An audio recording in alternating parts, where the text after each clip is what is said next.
Good day, Lorenzonites and other viewers, and yes, you become a Lorenzonite by subscribing, so do so. Welcome to episode 4 of the EllBristow HardKore challenge. The challenge in which we explore the stock solar system with the most important addition being the DangIt mod, which means our rockets can break. Last episode I was making big talk about rescuing a Kerbal with a space station, but I forgot to actually research docking nodes, and I don't want to send up a space station without docking nodes. This is the one that should have been researched probably instead of this one. Anyway, lessons learned, no space stations today. Instead, we are going to go to Minmus. And I did make a ship for that already, simultaneously with the Columbus for the moon. This one is the Magellan, another famous explorer. Let's pull it up here. It's almost the same as the moon rocket from last episode. Let's just quickly augment it with some struts and other fun things that we researched in the previous episode. That being fuel lines. We are not going to make this asparagus stage or any such malarkey, because that would do away with the efficiency, well, not the efficiency, but the reliability and safety record of this rocket. Because as long as we have 5 engines firing, if any one engine fails, we can just disable the opposite engine and then we would be good to go. If we were to end up with a row of 3 engines that were firing and one of them were to go out, if it wasn't the middle one, we'd be screwed. Actually, wait. If you have 3 engines, that's still perfectly fine. You still only have to disable one. You're just left with 1 engine. Alright, so that was huge bollocks that I just said. Doesn't matter, we're just gonna go on with this launch. It'll be a flight to Minmus, pretty standard. I'm still not gonna bother with asparagus staging, by the way, because well, that'd take time and it'd be a bother. And last episode was 45 minutes, which I'm going to try to get below for this one, which we should be able to do since it's a fairly standard mission. So let's have a look at Minmus. It's farther out, although we do have enough life support for it. We want to be launching very, very slightly north. So let's go. The ship should be more stable. We are taking 1 less fuel tank as we did to the moon, because Minmus, despite it being farther away, is actually closer in terms of delta V, because the moon itself, the moon now here being the celestial object that orbits the parent planet, Minmus itself is so much lighter than the moon that the orbital requirements, the delta V requirements for attaining, modifying and tweaking the orbit there are so much lower that the total mission requirement, even though it's farther out, is actually a lot easier. Landing on Minmus is also very, very easy.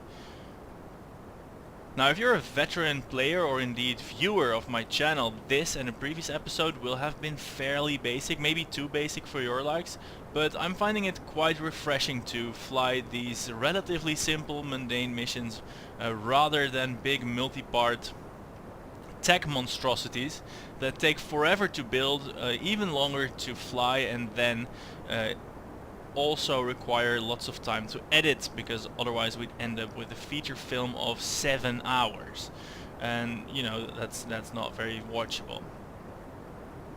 I'm launching the wrong direction and we will ignore that for now, but as soon as we get out of the atmosphere I'm going to try and correct that a little bit, because that's just embarrassing.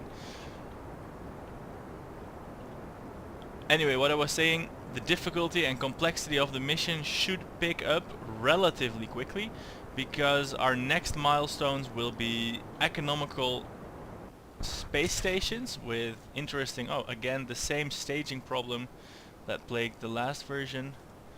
We need to get rid of those boosters as well, and there we go. Now we can start to tweak the trajectory back to the proper inclination.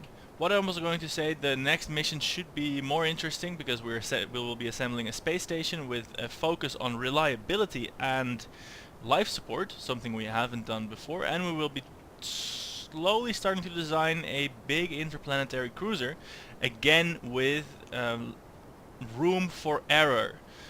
Because obviously that will be the biggest challenge in DangIt terms. It will be a mission of more than a year, and we can be sure that things will break. Thus we need a lot of spare parts, and also we need a lot of reliability. We need to be flexible and durable enough that we can sustain the loss of a fuel tank plus contents. We need to be hardy enough to sustain the loss of an engine if the spare parts run out, or a solar panel if something hits it or something. So I haven't got a design in mind yet, but it might very well be quite a bit bigger than the going rate, so to say, for interplanetary craft. Right, let's see if we can fix this. It's a 9-degree inclination. That's not terrible, but it's also not great. First we will establish orbit as usual, and then we will attempt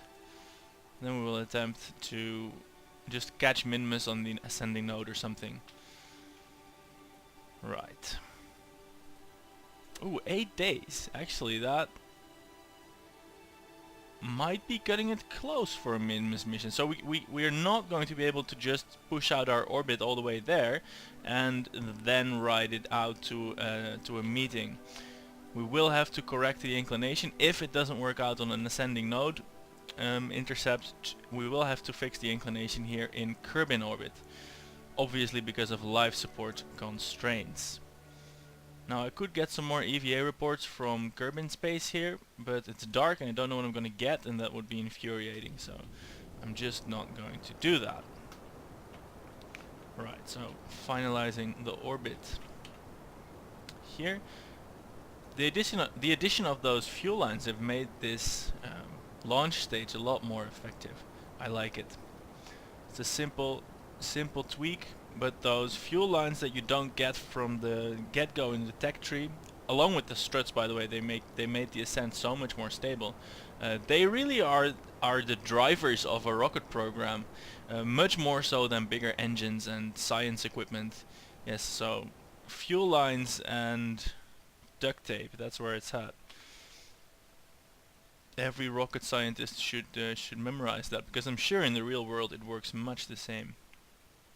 Right, let's have a look at getting to Minmus via maneuver node. Can we do it? From here I don't think we would be able to do it. Hey, was that an encounter just there real quick?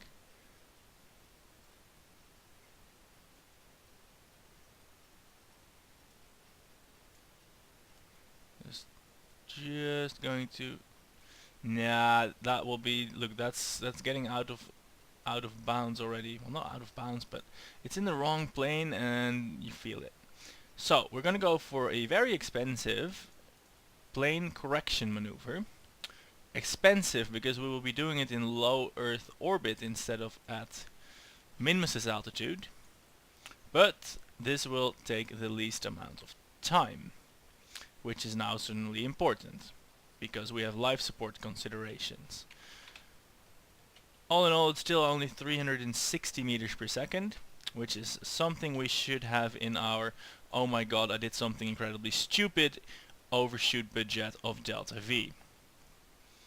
So, that's in 30 seconds that we need that. No, the burn will take 30 seconds, and it's like 2 more minutes. Yeah, the node happens in a minute from now. I'm rambling about the green numbers here on the bottom right side of the nav ball, in case you were incredibly confused by me just spouting off random numbers, by the way. I think... Did we bring... Yeah, we brought 4 goo canisters on this mission, 2 more than to the moon. Same reason as before.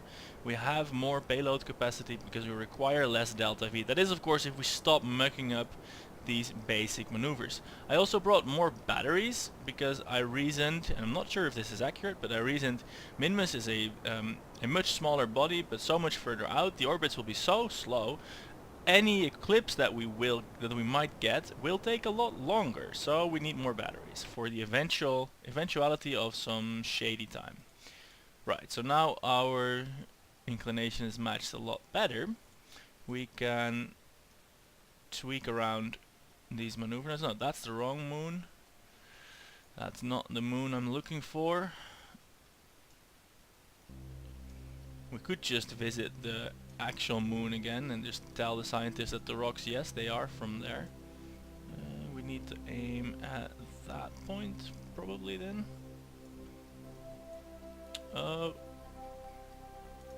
Gee, Minmus is fiddly.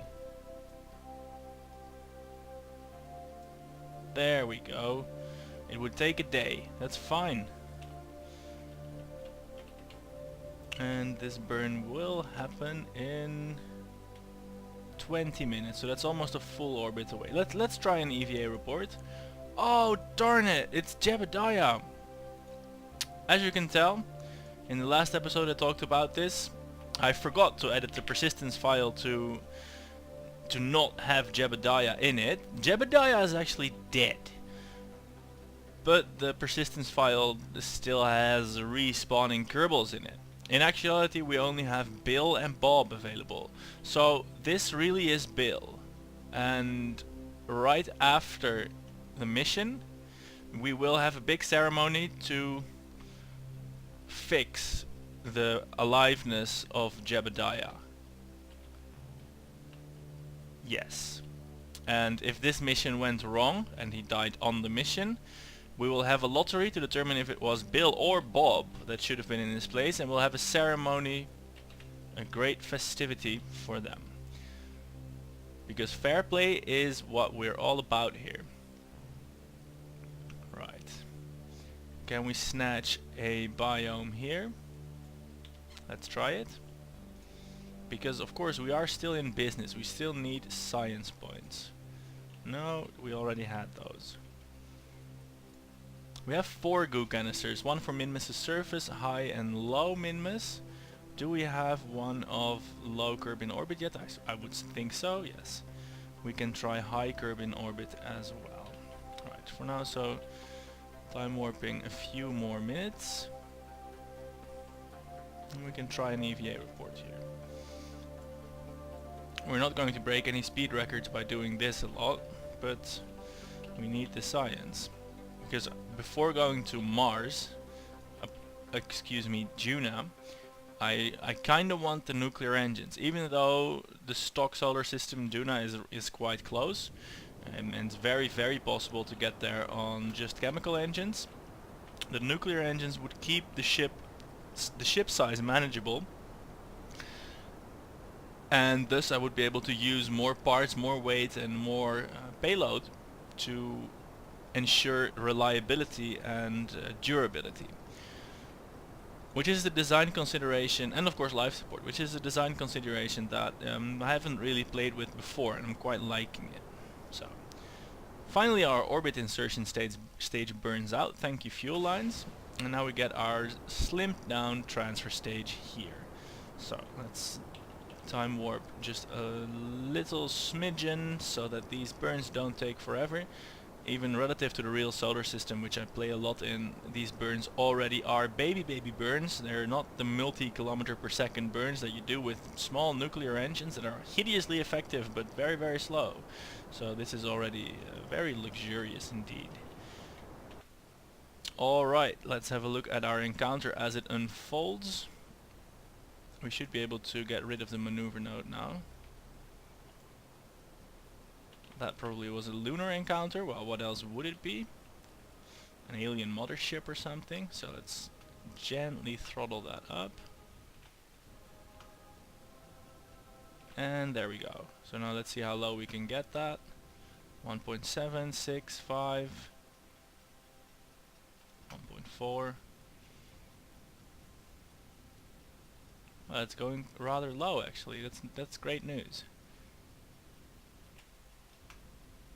600,000 meters, so just 600 kilometers from the surface. That's great news. So this will take a day. This engine by that point will be really old, so there's some real possibility for breaking parts.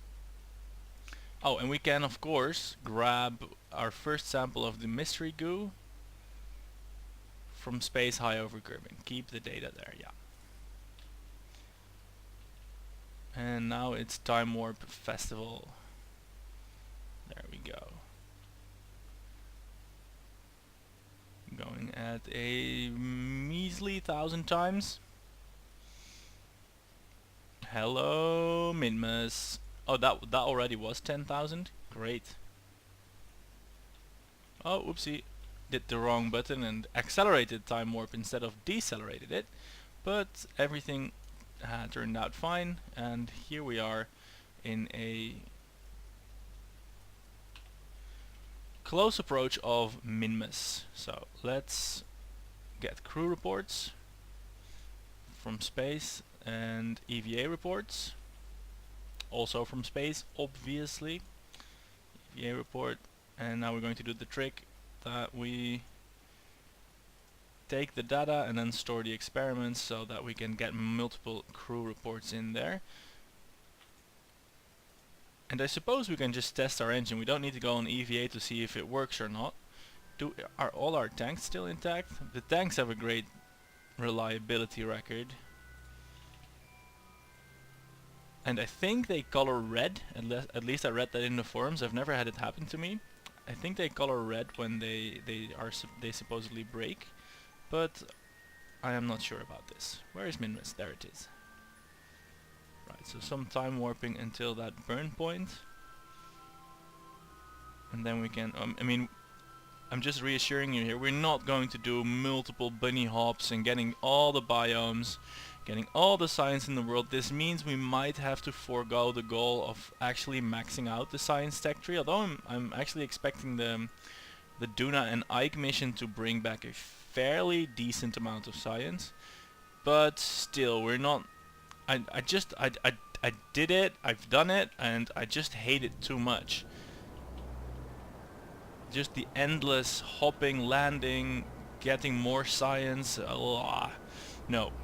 No, no, no. If there was a way to delineate the biomes and just check them off or something, then yes. But in the way that it's just like a wild goose chase and hunting for them, no, I don't like it. I reckon we're not in space close over Minmus yet. In any case, we'll save that for when we're actually close over it. Right, so this maneuver node is actually a full orbit reversal because there's more delta V remaining than our orbital speed. So we'll get rid of that and just look at the blue line. And of course the delta V for this mission is going to be more than sufficient because we still have our full lander, which also was capable of landing on the moon and getting back from there, and we still have more than half of our transfer stage, which actually turned out to only have to be responsible for a very, very small part of the actual insertion.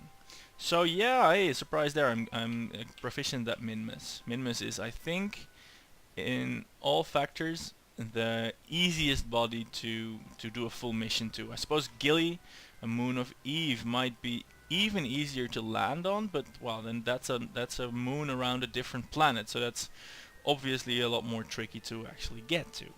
I do remember that Minmus has some freakishly high poles. Is 20 kilometers going to cut it? I would hope so. Otherwise we actually will have to have ceremonies for commemorating the grisly deaths of Kerbals that actually didn't go on the mission but had voodoo dolls of themselves placed in the capsule with colleague zombie Jebediah. Or something like that. I don't know how these press releases would look. Right, space near Minmus. More sciences.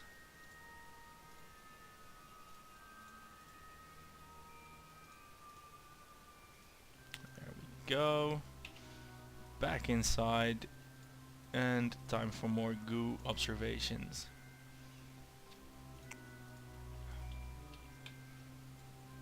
And we need to turn the ship retrograde, obviously, because we are... And we could actually land there. This is a fairly nice and flat area. Yeah? Why the hell not? I mean, you could I mean, these super flat lakes or whatever they are the standard place to land almost. But let's go crazy. Let's try the poles. Yeah, I'm feeling that. That's nice. So for that, we need a little bit more. No, we need no more time warp. We need rocket power. And we need to watch this blue line as it unfolds. We are going to land right over there. Yeah, sounds good. It's just an immediate landing. And of course we do that with some more time warp.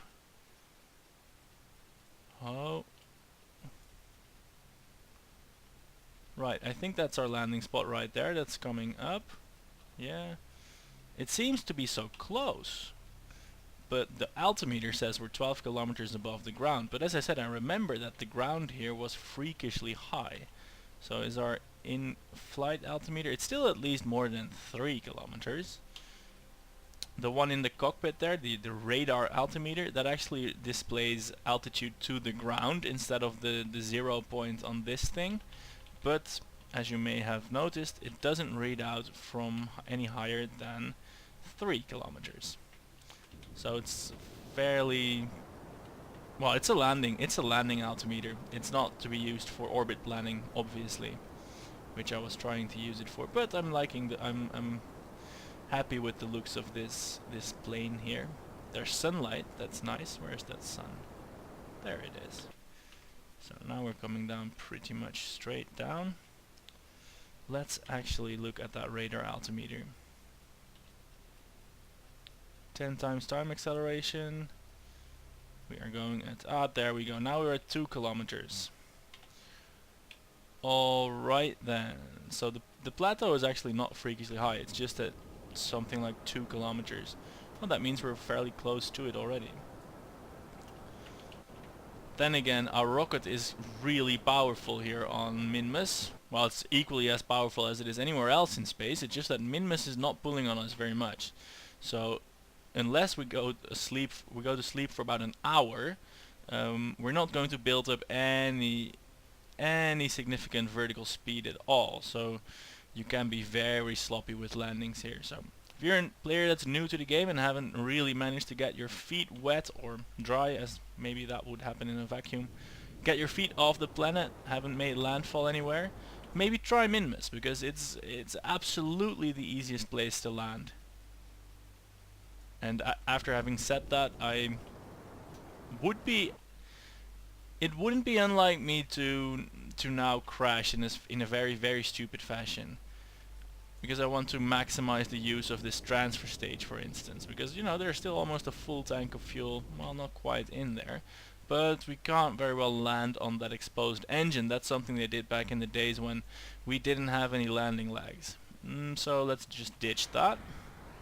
That engine was really old anyway. And oh look, we really were almost at the ground.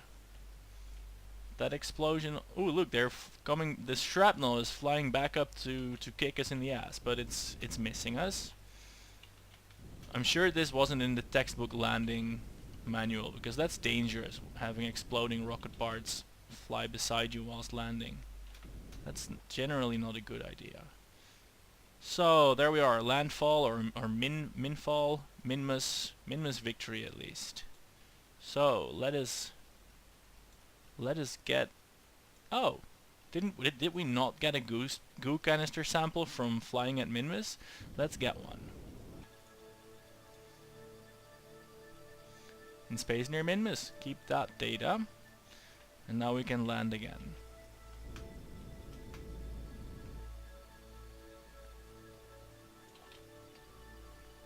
Reaction wheels working to keep us upright, and that worked.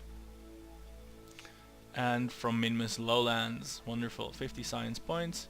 Let's get the same reports from our intrepid crew. EVA report from you, please. And yeah, we'll be taking no more crew reports. So we can just gallivant down to the surface, where we shall inspect this weird casing that fell off the rocket. Inspect.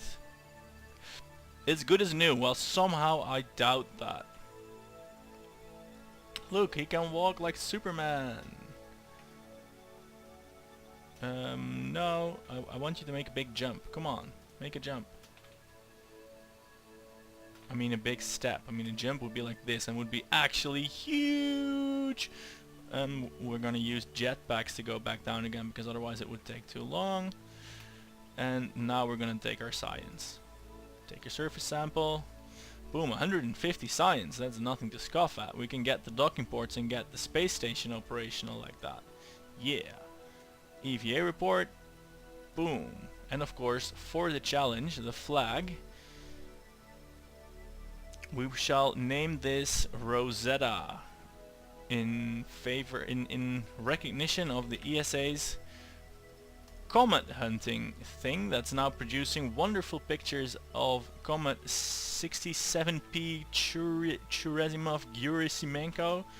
I'm doing the names wrong, but there's a robot around the comet and something is gonna land on it rather soon. And Minmus technically, of course, is not a comet, but it's a small thing near the planet, which is well, close as you're gonna get here. Right, so we are done here. We need to go back to Kerbin, and from here, let's see, we're orbiting that way. We need to shoot that way. We are over here now. So basically, we had in a 90 to 45-ish degree heading, and try and keep Kerbin in the window. Wait, could we do it like that?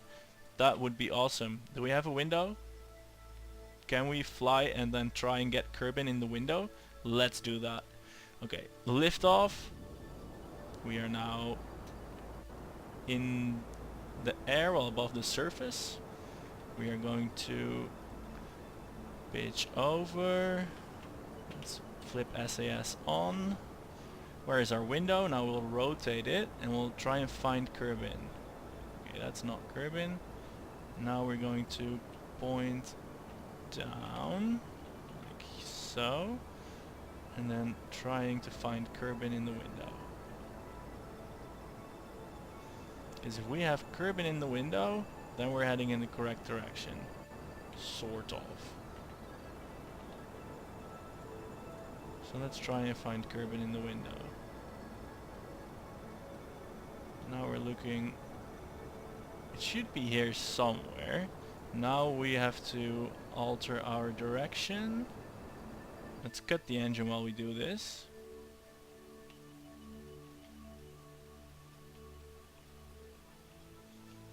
Maybe it's too difficult.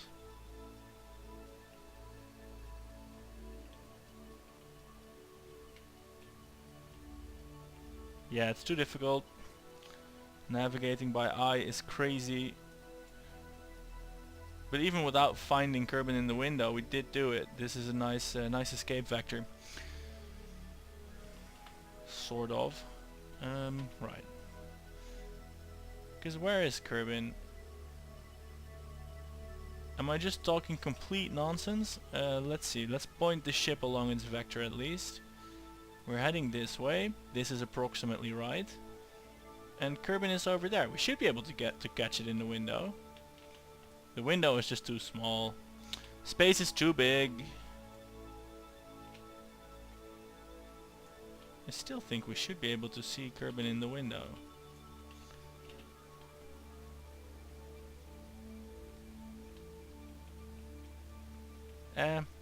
Damn it. Too hard.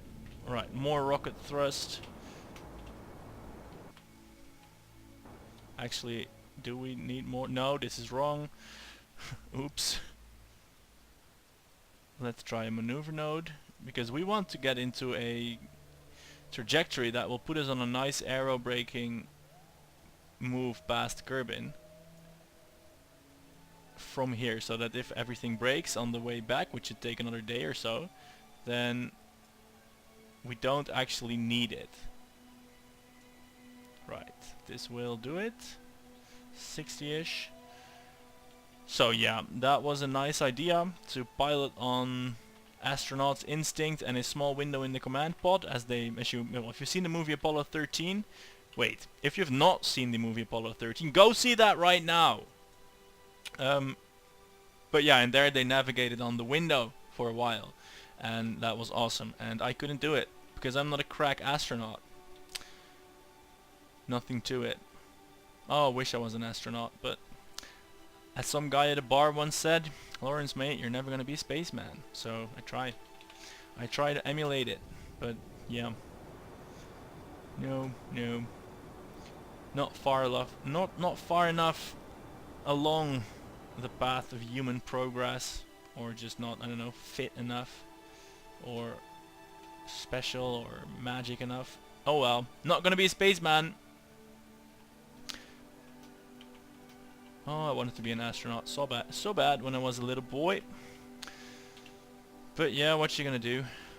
Not be an astronaut. I'm gonna play a Kerbal Space Program and make YouTube videos about it, which is, as sources near the event told me, near as good as the real thing. At least there's considerably less physical danger. Okay, 2 days from re-entry. Look at that. That's our charge. Dirtry.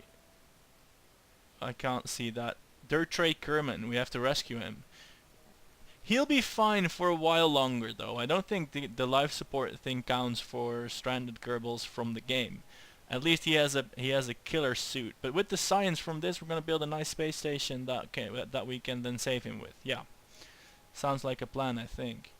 Right, so we're about to do the most fiery, awesome, hazardous bit of the journey. So let's see how our rocket is doing. All the consumables look good, so the tanks at least didn't spring any leaks. But we of course do have to inspect our engine, at least how long until this is now only 23 minutes, so yeah. We have to inspect the engine, because that's considerably older now than its prescribed lifetime of 10 hours. So let's inspect that engine. This part seems to be good as new. Good as new. Wow, so far Murphy from the law has been more than kind to our fledgling space endeavor. Right. Oh, I almost forgot. When we're done gallivanting around, of course we need to grab the science from the goo modules.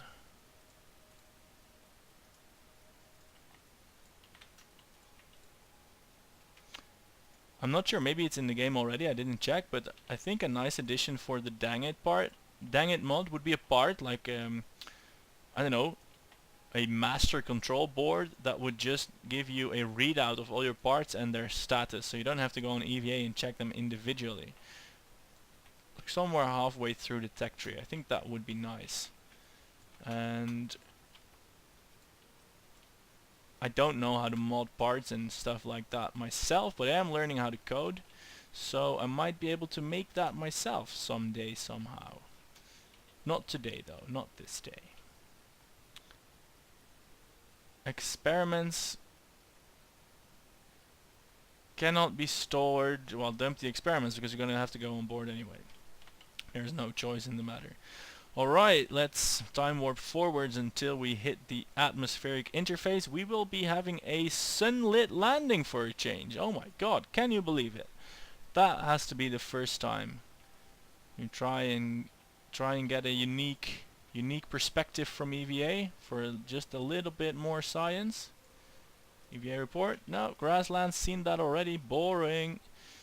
Cool. And we'll be using the same trick as always. We'll be using our engines to shed a few hundred meters per second of delta V before touchdown. And hey, if we come down over land, which I don't think we will, no, that's not gonna happen, and the ship doesn't burn up, we might try and land it if we save some fuel. We might try and land it and get us some more money back. Although actually, let's have a look. we will be landing extremely far from the KSC, so there won't be a lot of money recovered. So let's not worry about that. Hey, look! It's a red part! Something has broken! Wow! And not to say that I'm happy with that, but hey, the mod works. A battery is broken. Do we get like a failure? A battery is short-circuited. So you get a message and the part color's red. Nice. So a battery has failed, but of course that doesn't really matter because we are almost home. I do like how this, well, I'm not actually sure I like it, but this mod really incentivizes you to use multiples of the low part of the small part things than one big one, because we could have had one big battery ring. Well, actually we couldn't have because we don't have that tech unlocked, but that's a possibility. And then if it breaks, it's all the batteries are gone. Oh shit, and now this is breaking. Something burnt off. Was that batteries? I don't know. Oh, that was a landing lag. Something else. I don't think this can hurt us, so we don't care about it. I also don't think that the engine is doing so well. Actually, I think the engine is doing surprisingly well. It's been an incredibly great heat shield that also aids in deceleration. I'm not sure if I'm actually making the descent worse with this or not, but I'm liking the idea of shooting fire both ways. It's not technically... Oh shit! That went wrong quickly. That was really dangerous. We could have exploded there. Yeah, let's not dwell on... Could have exploded there again. Let's not dwell on that and just deploy the parachute. And I didn't check that in orbit. Oh, damn it. I'm not sure if the part durability counter starts when you first use it, in which case it's silly to check the parachutes because the first use is always the last use. Well, not always, but in the cases of these missions it is. But if all the part durability counters start from launch, then one, it wouldn't make sense to bring extra engines, and two, the parachutes would be a hideous risk. So I don't know which is the case, but I know which one I would like. Of course, it would make the most sense that for every part the durability counter would start at launch, except for the engines. For full realism, they should have like they should have like two lifetimes, like just a plain old time counter and a active time counter or something like that. But that's probably a little bit excessive. Anyway, here we are back on the home planet. Did our sketchy re-entry with using the service module. Yeah, let's call it a service module. As a heat shield, it worked fine.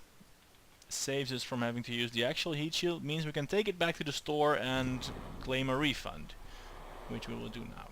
Of course, it doesn't actually matter, but you know, in-head role-playing or something. So, science and parts and crew and money, yes.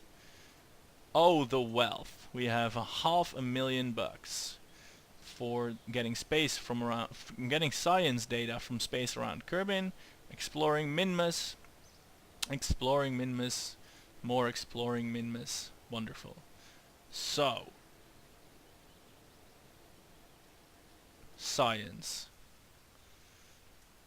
We want the nuclear bits. Oh no, we want the docky bits first. This one here. Research that. And now we want the nuclear bits. Boom. Yes. Now we have 120 sciences remaining. With that, I think we actually might want some actual sciences. Or nicer solar panels. That's also... Oh, we can't get those, so it doesn't matter. Let's then get this additional science stuff, and we can make an actual... space station. Yeah. Because the space station I had, I'll show it to you real quick, doesn't really count as a space station, I don't think. Safe haven. It is just this monstrosity with an escape pod, lots of batteries, solar panels, life support and antennae. and no docking port, so I didn't launch it. Right, so now I'm gonna leave the game and come back, and we're gonna kill Jebediah. We can sugarcoat it, but that's what we're gonna do. So, see you back in a sec. So that's 1 second exactly. I changed the persistent.sfs file, and it's near the top of the file. There is a line that says respawn's missing crew is true. I changed that to false because we don't want that to happen. And of course in our first mission Jebediah bravely died and he's now erroneously alive. So we will need a ceremony. And that's not a special event with people, cake and candles. No, that's the name of this hideous rocket. The ceremony. Indeed. There we go. Let's crew it with Jebediah. Yeah. Good luck to you. Wanna take bets? Will it be the G-forces that get him? Will it be the re-entry heat that gets him? Will it be litho braking that gets him? Or something else? 3, 2, 1. We'll find out. In the HMS ceremony. Good luck to you, you freak Jebediah. Let's see what FAR is telling us about this rocket. It's at high dynamic pressure currently. We're also rapidly running out of atmosphere. So it's still managing to get high pressure. We're so high up though. Ooh, we are making a nice big... Ooh, we're getting lots of G-forces. 9 Gs, 10 Gs. Jeez, this thing is going really fast. 2 kilometers per second. But, yeah, it's not the most spectacular way to go. Because it's going to be a plain old crash. And we're going... It's even night, so... Damn it! That could have been more interesting. But here we go. Turning back down. Falling, falling. Always falling. I suppose we could have locked him in a capsule on the launch pad and just waited until he died from no life support. But I don't know, that feels mean. Right, a 2 kilometer per second vertical re-entry. Will that be lethal? Yeah! No surprises there. Right, ceremony concluded. Back to the Space Center to see what we can do next mission. Of course we can rescue the guy in orbit. And we can take the contracts to explore Duna and Ike, which of course we want to do. So yeah, contracts accepted. Anyway, for now, thanks for watching this episode. Next episode we'll be mucking about with a space station briefly, and we might start construction of a nice Duna vessel. And I'm hoping to see you for that. I'm out of things to tell you. I think we beat the moon time by a few minutes if we count the whole episode, but of course that doesn't really matter. What does matter is that we did another flag in EllBristow's challenge. Check out his channel and live stream on Twitch also, by the way. He does fun stuff, and the links are in the description below this video. So have a nice day, night, evening, or afternoon whenever you happen to be watching, and see you next time. Oh, and subscribe.